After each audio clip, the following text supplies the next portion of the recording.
Oi, gente. Eu vejo sementes de algo muito perigoso aparecendo no Brasil. E em um discurso para empresários, Bolsonaro disse que o problema é a classe política. É claro que a classe política brasileira tem muitos problemas e temos críticas a ela que eu vou fazer nesse vídeo aqui. Mas o discurso de Bolsonaro, ao dizer que o problema, como se fosse o único problema, é concentrado na classe política, tem outras implicações, porque ele leva ao discurso da não política, e o discurso da negação da política é uma semente muito perigosa para o autoritarismo. E eu quero tratar disso nesse vídeo de hoje. Se você chegou agora, o canal é a Nova Máquina do Tempo, eu sou André Teixeira Jacobina, aqui a gente fala de política, de ciência, de filosofia. Eu tenho uma sessão de diálogos com grandes especialistas no canal, e o Filosofia Popular às sextas-feiras, que hoje eu vou fazer mais tarde. Espero que vocês gostem. E se vocês gostam do canal, dê um like, compartilhem, divulguem, se inscrevam no canal e quem sabe se tornem um dos apoiadores do canal, que os apoiadores têm uma série de benefícios de escolher temas para o canal e muitos outros, não é? Enfim, em discurso para empresários, Bolsonaro disse que o problema é a classe política. Essa reportagem é de Denise Luna e Márcio Doulan, foi publicada no Estadão, e vou trazer para vocês alguns dos aspectos principais, né? O presidente Jair Bolsonaro voltou a culpar nessa segunda-feira, isso aconteceu dia 20, os parlamentares e outras corporações pela dificuldade de tomar as medidas necessárias para colocar o país no rumo certo, né, segundo ele. Em discurso de quase meia hora, na Federação das Indústrias do Rio de Janeiro, na FISJAM, Bolsonaro disse que o grande problema é a classe política e culpou também a imprensa pelas dificuldades de seu governo, que para ele deveria ser isenta. Começa a bobagem aí. Imprensa não tem como ser isenta, por isso que existe, e aí vem o desconhecimento do Bolsonaro, o setor editorial de qualquer órgão da imprensa. Porque no setor editorial, um órgão da imprensa demonstra suas preferências, sua linha editorial, sua perspectiva. O que um órgão da imprensa deve ter por objetivo é ser objetiva, o que significa não falsificar dados, fatos e tudo mais. Mas não significa ser isenta, ser imparcial, não ter lado. Todo órgão da imprensa expressa a perspectiva daqueles que o produzem. E se são seres humanos, têm perspectivas. Então já começa uma visão muito equivocada sobre o que é imprensa e é, infelizmente, um mito que é muito propagado aqui no Brasil, né? Eu tenho enfrentado grupos corporativistas, é uma vontade enorme de colocar o Brasil onde ele merece. E grande parte desse sonho passa pelos senhores, os empreendedores. Nosso português do Bolsonaro é uma coisa bem confusa, né? Se referindo aos empresários industriais presentes no evento, que teve por objetivo entregar medalha de mérito industrial, que já foi entregue também ao presidente Fernando Henrique Cardoso, né? Aí o Bolsonaro diz: os senhores são verdadeiros heróis pelo que tem que enfrentar das autoridades municipais, estaduais e do Executivo Federal. Ou seja, heróis por enfrentar ele próprio. Desculpe, gente, mas... Ele deu como exemplo o que viu recentemente em suas viagens ao Texas, nos Estados Unidos, onde os impostos estaduais são zero. Ai, é difícil. Estados Unidos tem impostos sobre o consumo baixo, mas tem impostos sobre riqueza muito mais altos do que o Brasil. Quer dizer, quando as pessoas falam essas coisas... O imposto sobre a herança nos Estados Unidos chega a quase mais de 40%, quando no Brasil chega no máximo a 27%, 28%. Quer dizer, o grau de ignorância começa a incomodar, para valer. O que eu tenho para oferecer a vocês é meu patriotismo, minha humildade, a coragem de enfrentar grupos corporativistas e a vontade enorme de colocar o Brasil no lugar que ele merece. Estavam presentes na homenagem ao governador do Rio, Wilson Witzel, aquele que falsificou o diploma de doutorado da Harvard, né? Não sei se vale a pena eu fazer um vídeo sobre isso, mas enfim. O prefeito da cidade, Marcelo Crivella, que, enfim. Além do ministro de Minas e Energia, Bento de Albuquerque, e os presidentes da Petrobras, Roberto Castelo Branco, e do BNDES, Joaquim Levy, entre outras autoridades. Bolsonaro reclamou que a todo momento tentam desmoralizá-lo, sem citar nomes, e que a Câmara dos Deputados e o Senado tem proposta melhor do que a do governo para a reforma da Previdência, que apresente e conclamou. Oxente, Bolsonaro, Mauro Benevides Filho já vem apresentando a reforma da Previdência do PDT há muito tempo, inclusive no CCJ. Do que você está falando? Eu não sei do que você está falando. né? Segundo o presidente, não há briga entre os poderes, o que é uma grande fofoca, e como não conseguem nos derrubar por medidas outras, ficam o tempo todo metendo uma unha entre nós.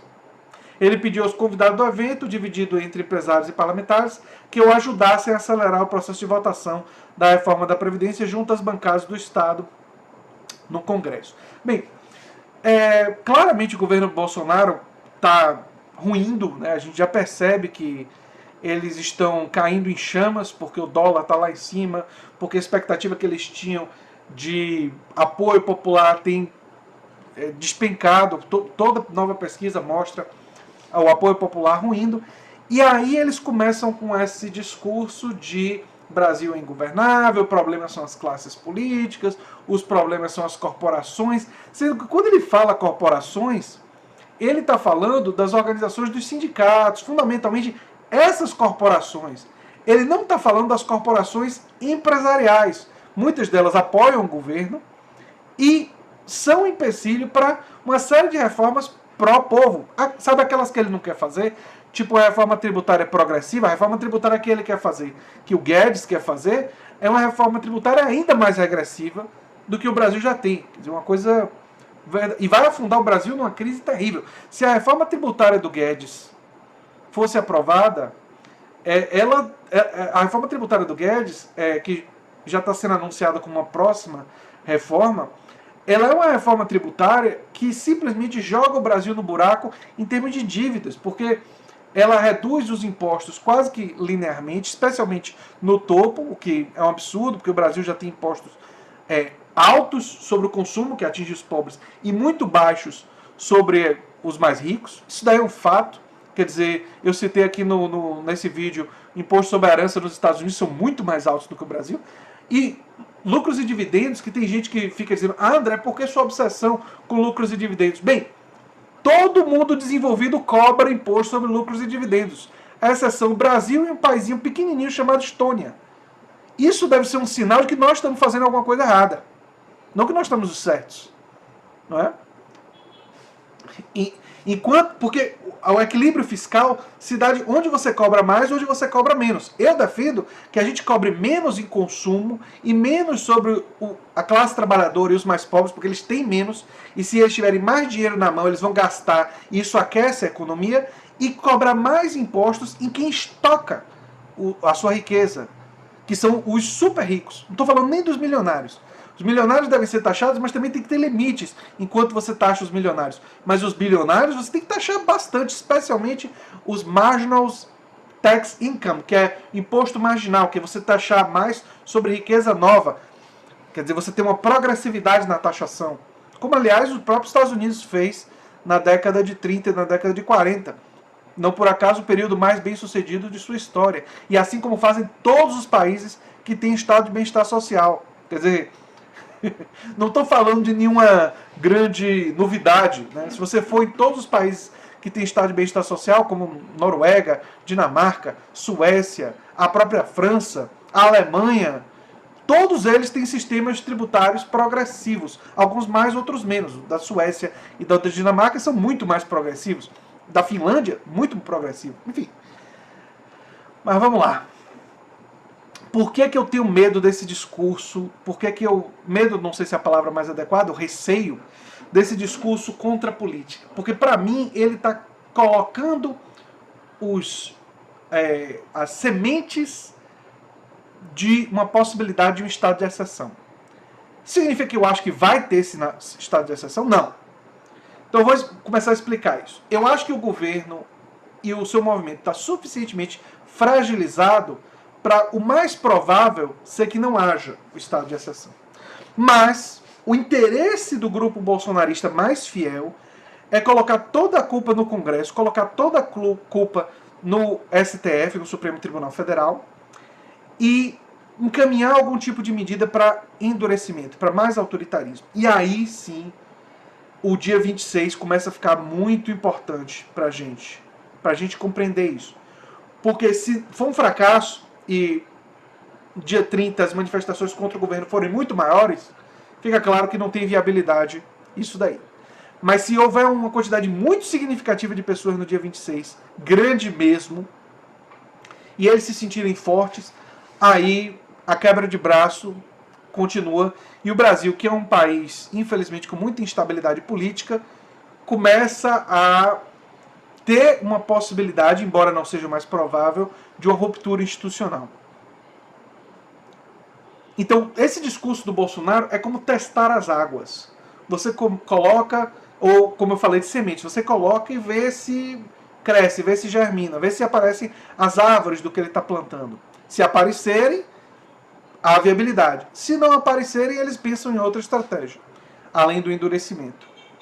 Eles não querem fazer a estratégia da negociação porque, na verdade, as contradições do governo são inviáveis. Você não tem como agradar o setor ligado aos bancos e ao rentismo do Paulo Guedes e agradar a classe trabalhadora que pressiona boa parte não só do bloco de esquerda, mas também de parte do chamado centrão, que por ser fisiológico morre de medo de perder a boquinha, e se fizer alguma reforma muito antipopular, eles sabem que sua base de sustentação é frouxa e eles podem se dar mal.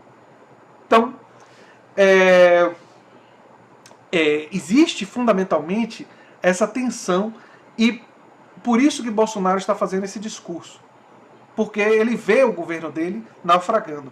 E é uma cartada, né, uma das últimas cartadas nesse momento. Se essa cartada der errado, aí eu realmente não sei o que é que eles vão fazer. Tem gente especulando que ele poderia renunciar. É uma possibilidade, mas ele me parece muito arrogante, muito autoritário para realizar uma coisa dessa. Se ele não tiver viabilidades para uma ascensão autoritária, o que é que ele vai fazer? Ele pode começar a fazer uma quebra de braço, a continuar a mobilizar seus grupos para poder pressionar o Congresso, mas realmente é um cenário bastante imprevisível e tenso que nós estamos vivendo agora diante disso, nesse Brasil das Laranjeiras, né? O Flávio foi comprar um apartamento lá nas Laranjeiras, então parece que é uma expressão adequada para falar do país hoje. Mas eu estou preocupado. Eu acredito que o mais provável é o esfacelamento gradual. Eles não serem bem-sucedidos nessa convocação popular. Mas o mundo está tão estranho e o Brasil está tão estranho que certeza não dá para ter. Mas pelo menos a gente tem clareza de qual é a intenção agora. A intenção claramente é um ataque às instituições democráticas. E por isso gerou divisões e existem algumas pessoas com receio de apoiar essa aventura. Enfim, gente, era isso aí. Se você gosta do que eu faço, se inscreva, dê um like, compartilhe. E se você quiser, pode apoiar a gente no Apoia-se. Um abração e até o próximo vídeo.